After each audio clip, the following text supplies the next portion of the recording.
My name is Alex Freen. I am one of the owners / managers of 2 Cups of Joe here in Muskegon. It's a breakfast and lunch shop with a full coffee bar. So I was part of the Career Tech Center. I was the class of 2014, and I was the class of 2014 for Orchard View, where I graduated from. So I am a local business to where I graduated from. My background with culinary is I do have over 10 years of culinary experience, from breakfast all the way down to fine dining. CTC, I learned all about serve safe, how to properly cook, handle food, storage. I learned how kitchens ran, how they flowed. I learned how to actually cook through the Career Tech program, which opened up doors to working in other restaurants, working in actual restaurants with experience without actually having experience.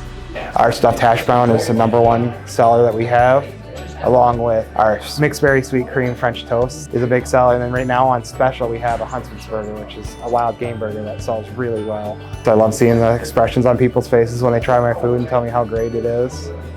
How they love this spot. It's really cool, very rewarding.